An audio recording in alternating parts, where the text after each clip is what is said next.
اعوذ باللہ من الشیطان الرجیم بسم اللہ الرحمن الرحیم۔ مرزا جہلمی کے بارے میں یہ بار بار ایک بات وہ کہتے ہیں کہ بھائی اہل سنہ کے علماء جو ہیں وہ اسلام کا دفاع نہیں کر سکتے، ختم نبوہ کا دفاع نہیں کر سکتے، کیونکہ انہوں نے تھانوی رسول اللہ، چشتی رسول اللہ، شبلی رسول اللہ اور صادق رسول اللہ پڑھا ہوا ہے۔ دیکھیں یہاں پر پہلی بات یہ ہے کہ خواجہ معین چشتی نے کی جانب جو منسوب واقعہ ہے، اگر وہ ٹھیک ہے تو وہ ایک خاص حالت میں تھے، وہ ہوش میں نہیں تھے، ان کی زبان سے لفظ نکلیا، اس وقت وہ دورے کی حالت ہوتی ہے، اس پر کوئی حکم نہیں ہوتا۔ تو اگر ان کا عقیدہ ہوتا خواجہ معین چشتی کا کہ وہ نبی ہیں یا رسول ہیں تو ان کی تکفیر کی جاتی، لیکن چونکہ وہ ہوش و حواس میں نہیں تھے اس لیے تکفیر نہیں کی گئی۔ ہاں، باقی جس نے پڑھا اس کی بھی اصلاح کی گئی۔ اب انہوں نے کہا بھائی کہ جس نے پڑھا اس کا تو نکاح ٹوٹ گیا، پتہ نہیں کیا وہ شادی شدہ تھا، اس کا نکاح تھا یا نہیں تھا، یہ تو نہیں لکھا ہوا نا، کیا پتہ نہ ہو،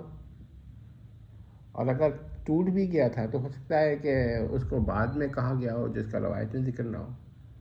عدم ذکر سے تو عدم وجود لازم نہیں آتا، تو یہ وہ مسائل ہیں۔ تو دیکھیے کہ جو لوگوں نے حضرت خواجہ معین چشتی رحمۃ اللہ علیہ پہ یہ الزام لگایا کہ انہوں نے کلمہ پڑھایا ایک روایت کی بنیاد پر، تو میں ان کو پھر یہ بتا دیتا ہوں کہ ہوش و حواس کا واقعہ نہیں ہے، اس روایت میں بھی یہ ہے کہ وہ خاص حالت تھی، اور جب خاص حالت تھی تو صوفیہ کے نزدیک خاص حالت میں انسان کا ارادہ اور اختیار بھی نہیں ہوتا، ہوش و حواس بھی نہیں ہوتے۔ ایسی صورت میں اس کے قول کو اسی طرح تسلیم نہیں کیا جاتا جیسے ایک پاگل، ایک ذہنی مریض۔ باقی اب یہ کہنا ہے کہ وہ پاگل تھے، ان کو پاگل مانیے، نہیں ہے۔ یہ مسئلہ ہے کہ یہ حالت جب طاری ہوتی ہے تو انسان ہوش میں نہیں ہوتا ہے، جب حالت چلی جاتی ہے تو انسان پھر ہوش میں آتا ہے۔ اب اگر جہلمی صاحب اس چیز کو نہیں مانتے تو یہ ان کا مسئلہ ہے کہ وہ ایسا نہیں مانتے، لیکن صوفیہ کے وہاں یہ ہوتا ہے کبھی کبھار، اور وہ بھی کتنی دفعہ ہوا ہے آئیے دیکھیں گے ابھی اس کو انشاءاللہ۔ باقی مولانا اشرف علی تھانوی صاحب رحمہ اللہ، تو ان کے بارے میں یہی ہے کہ انہوں نے اپنا کلمہ نہیں پڑھایا، نہ تھانوی رسول اللہ کا پڑھوایا، نہ اشرف علی رسول اللہ کا پڑھایا، نہ اشرف علی تھانوی رسول اللہ کا پڑھایا، یہ جملے ہی نہیں کہے انہوں نے۔ یہ تو خواب میں کسی نے دیکھا تھا، اور جب وہ خواب دیکھ رہا ہوگا تو ضروری ہے کہ حضرت تھانوی بھی وہی خواب دیکھ رہے ہوں، نہیں نا، تو خواب میں بھی نہیں پڑھایا انہوں نے۔ دوسری بات یہ ہے کہ خواب میں بھی حضرت تھانوی نہیں تھے خواب میں پڑھاتے ہوئے، تو خواب کا واقعہ ہے، یہ خواب اس نے پہلے دیکھا اور مطلع بعد میں کیا۔ اب دوسری بات یہ ہے کہ وہ جب یہ کہہ رہا تھا کہ میری زبان سے ہوش میں آنے کے بعد بھی حالت ٹھیک نہیں تھی ذہنی طور پر، اور وہ نہیں پڑھ پا رہا تھا صحیح، تو یہ تو اضطراری حالت ہو گئی نا۔ ہمیں سمجھ میں یہ نہیں آتا ہے کہ یہ کس چیز پر اعتراض کرتے ہیں۔ باقی تیسرا اعتراض یہ ہے کہ یہ خواب جو تھا یہ تو شیطانی خواب ہونا چاہیے، اس کو اس کا کوئی اچھی تعبیر و توجیہ کیوں کی جائے؟ تو دیکھیے اضطراری حالت کی تو تعبیر نہیں کی گئی، یہ خواب کی گئی، تو اس پر تو اختلاف ہو سکتا ہے کہ خواب میں شیطان جو ہے وہ اس کا اثر تھا یا یہ ذہنی اثر تھا، یا یہ کیا کہتے ہیں اس کی کوئی اچھی تشریح کی جائے۔ تو اس کی تشریح یہی کی جائے گی، خواب کے فعل میں اگر تشریح کی جاتی ہے یا تعبیر جسے ہم کہتے ہیں تو اس کا حکم الگ ہوتا ہے، اور اگر خواب کے فعل کو جہلمی صاحب سمجھتے ہیں کہ اس کی کفریہ خواب ہے تو اس کی اچھی تشریح کرنی کفر ہے، یہ تو ان کا اپنا ذاتی نظریہ ہے، یہ تو کلمہ پڑھوانا نہیں ہے، الزام تو کلمہ پڑھوانے پر ہے۔ تو جہلمی صاحب کو بھی معلوم ہے کہ وہ کیا کر رہے ہیں اور بالکل غلط کر رہے ہیں، تو اس کا تو ان کو بھی اندازہ۔ باقی اب شبلی کا بارے میں اگر سند سے ثابت ہوتا ہے تو اس کا ہمارے پاس یہی جواب ہے کہ یہ بھی خواجہ امین چشتی کی طرح ہی کا کوئی واقعہ ہے،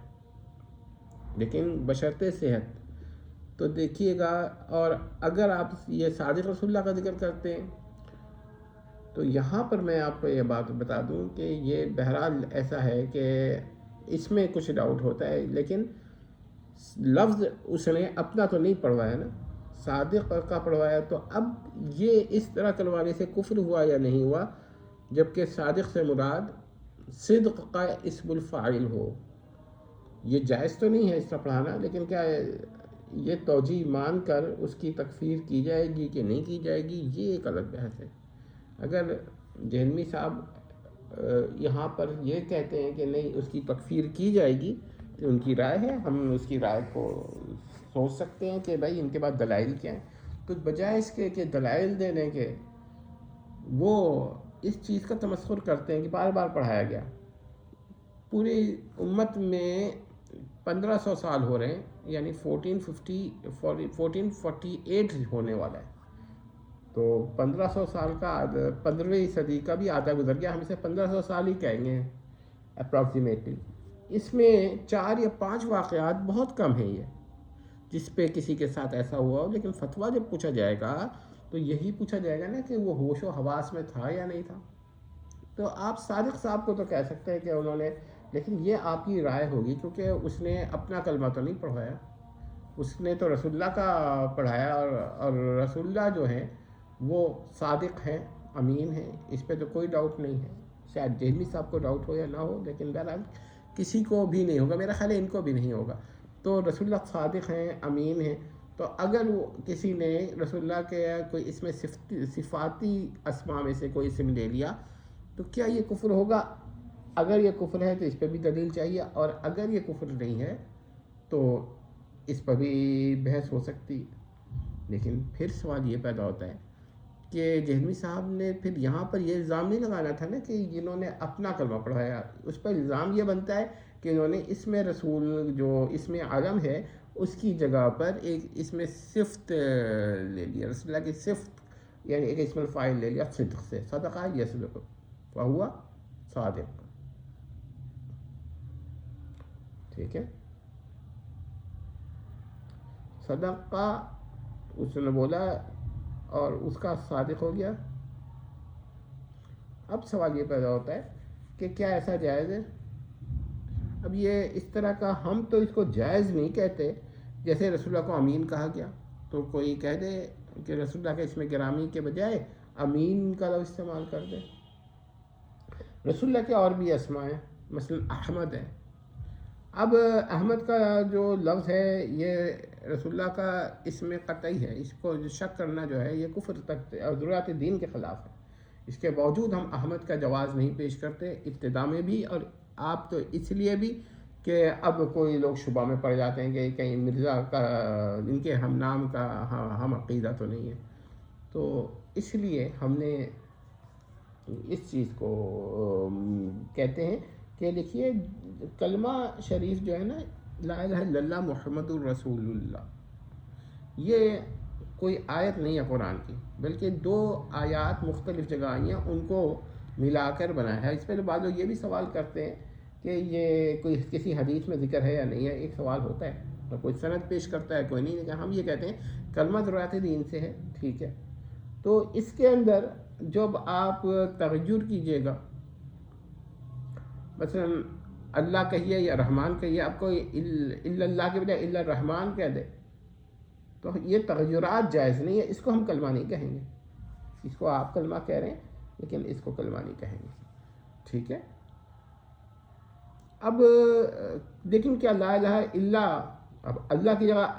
رحمان کہہ دیں تو کیا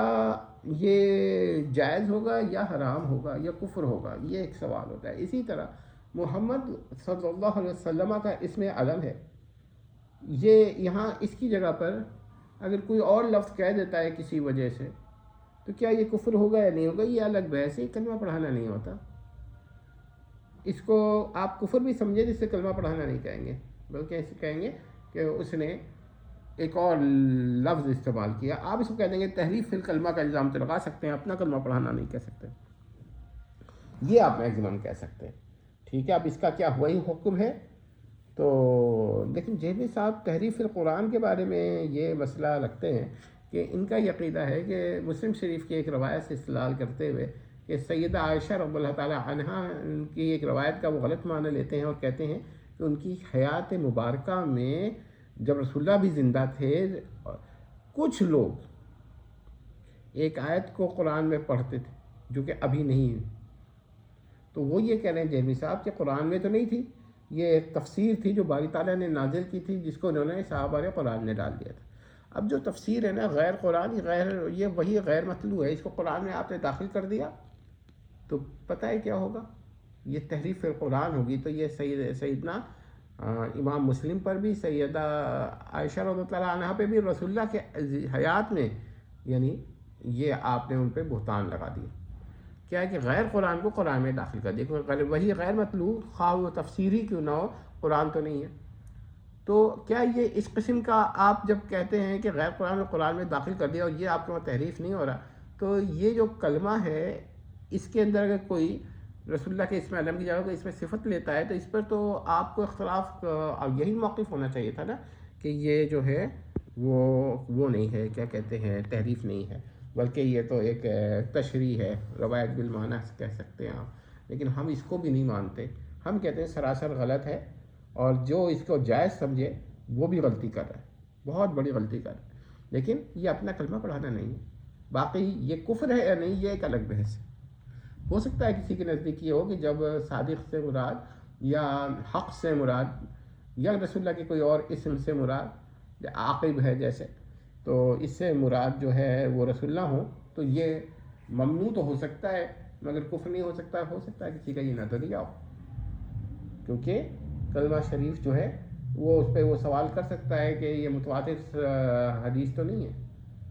تو آپ کہیں ضروریات دین میں سے ہے, ٹھیک ہے. تو اگر اس میں کوئی چینجنگ کر رہا ہے تو یہ ضروریات دین کے اعتبار سے نہیں کر رہا بلکہ یہ ایک اور چیز پیدا کر رہا ہے, ایک اور اسے کلمہ طیبہ تو نہیں کہیں گے نا, اس کو تو کچھ اور کہہ دیں گے. تو کہیں کیا ایسا کلمہ بنانا جائز ہے کہ نہیں. تو دیکھیے اسی طرح لا الہ الا اللہ کو اگر کوئی لا معبود الا اللہ پڑھ دے تو کیا وہ کافر ہو جائے گا, یہ سوال ہے. ٹھیک ہے, تو اب جہمی صاحب نے یہ سوالات کیے ہیں, میں ان کا یہ نہیں کہتا, لیکن جھوٹا الزام لگاتے ہیں کہ بھائی انہوں نے اپنے کلمے پڑھائے ہوئے. کیا جہمی صاحب کو اس کا اندازہ نہیں ہے کہ وہ کتنی بڑی غلطی جان کر رہے ہیں. بہرحال یہاں پر ایک بات یاد رکھیے گا کہ جہمی صاحب بار بار یہ الزام لگاتے رہیں گے, ہم بار بار جواب دیتے رہیں گے, اور جتنی دفعہ وہ الزام لگائیں گے ظاہر بات ہے اتنی دفعہ ہم جواب دیں گے. باقی اگر کوئی ہمارے ان جوابات پہ رد کرتا ہے تو ہم ان جوابات کو بھی چیک کریں گے کہ وہ جواب صحیح بھی دے رہا ہے کہ غلط دے رہا ہے, تاکہ ہم اس کا رد کریں. یہ تو نہیں ہے کہ اس نے جواب دے دیا یا جہمی صاحب نے جواب دے دیا تو بس وہ ہو گیا جواب. نہیں, جواب آئے گا تو اس کی بھی تحقیق ہوگی, اس کا بھی جواب ہو سکتا ہے یا نہیں ہو سکتا, یہ بحث شروع ہو جائے گی. تو یہ چیک کرنا پڑے گا نا کہ ورنہ تو کوئی بھی کچھ کہہ دے, آپ نے کوئی جواب دیا, اسلام پہ ایک اعتراض ہوا, آپ نے جواب دیا, اس نے جواب دے دیا, آپ نے کہا بھائی کیونکہ اب جواب آ چکا ہے بس یہ اعتراض ٹھیک ہے. نہیں, ایسا نہیں ہوتا. جواب کو بھی دیکھا جاتا ہے اسی طرح انہی اصول و قواعد میں. امید کرتے ہیں کہ جہمی صاحب کو مسئلہ سمجھ میں آیا ہوگا, اور اگر نہ بھی آیا ہے تو جو لوگ سن رہے ہیں نا وہ سمجھ لیں کہ جہمی صاحب اس چیز کو ریپیٹ کرتے تھے. ابتدا میں شاید اس کے اثرات ہوں اس قسم کے ویڈیوز کے, لیکن اتنے سارے جوابات دیے جا چکے ہیں نا کہ اب ایک عام آدمی اس کو سمجھ لیتا ہے کہ یہ حکم کون سا لگے گا اس پر. اگر آپ سمجھتے ہیں کہ ان لوگوں نے کفر کیا ہے تو آپ یہ کہیے گا کہ انہوں نے کفر کیا, مگر یہ الزام پھر بھی غلط ہوگا کہ انہوں نے کلمہ پڑھایا ہے. چشتی رسول اللہ, اب تو کھل کر اگر آپ کہیں چشتی رسول اللہ تو اس پہ ہم یہ کہتے ہیں کہ یہ جملہ جس کا عقیدہ ہو وہ کافر ہے. لیکن اگر کوئی ہوش و حواس میں نہ ہو تو وہ قرآن کی آیت بھی غلط پڑھ رہا ہو تو وہ بھی کیا ہوش و حواس میں نہیں ہے تو کیا آپ اس کی تکفیر کر دیں گے. اسی طرح حضرت تھانوی کا بھی یہی مسئلہ ہے کہ وہ جو پڑھ رہا تھا وہ ہوش و حواس میں نہیں تھا, اور اگر کوئی آدمی کے اوپر ایسی حالت طاری ہو کہ قرآن کی آیت غلط پڑھ رہا ہو تو